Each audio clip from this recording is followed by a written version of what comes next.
بسم الله الرحمن الرحیم. السلام علیکم عزتمندو. بختیار خټک کوم او هیله ده چې روغ جوړ او خوشاله وي.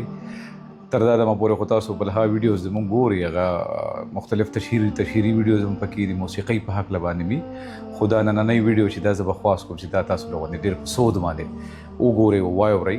ګورئ که نه هم خو واورئ ضرور، ځکه چې دا اوس د روژې میاشت را روانه ده او تاسو په علم کې ده چې موږ وړاندې هم مسلسل د څو کالو راهسې یو ډیره مستند اداره په سوات کې د خپل کور فاونډیشن په نامه باندې چې د هغې څه تاریخي پس منظر داسې دی چې 1996 کې د هغې آغاز د یوې کوټې نه چې پکې فقط 15 یتیمانانو ماشومانو ته هغې د تعلیم درس او تدریس او تربیت یو سلسله شروع کړي وه. هغه نن تر دا دمه پورې یو مستند اداره ده چې د هغې نه په سوونو تعلیم یافته هلکان جینکۍ تر یونیورسټیز او بیا تر انجینیرز او ډاکټرز او ان تر دې چې تر پی ایم ایس آفیسرز پورې دې ادارې موږ د معاشرې ته ورکړي دي. ای باندې صرف تعلیم نه دی کړی، ای ته پوره تربیت هم ورکړی دی. اوس خو باقاعده د جنکو بل دغه د سکول دی، د هلکانو بل دی، بیا د خپل کیمپسز دي، هاسټلز دي. نو د ما دا خواست دی چې اکثر د موږ د ملګري چې کوم دي مسلمانان، هغه اکثر د خپل د زکات پیسې چې کوم دي نو هغه په دې روژه کې هغه خپل زکات واسي.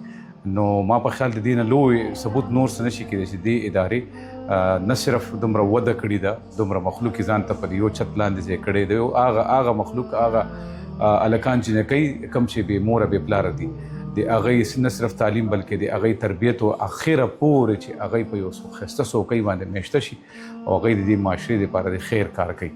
نو زه به دا خواست کوم چې خپل کور فاونډیشن ته تاسو خپل خیرات، زکات، صدقات چې څه دي تاسو د زړه د سوده هغې ته ورکوئ. په دې سکرین باندې به په کوم اکاونټ نمبر باندې دی، ای چې کوم خپل اکاونټ نمبر دی تاسو هغه اکاونټ په ترو باندې هم ای ته لیږلی شي، یا به داسې نمبرز هم تاسو په دې شیشه باندې مخامخ راځي چې تاسو ای سره رابطه هم کولی شي.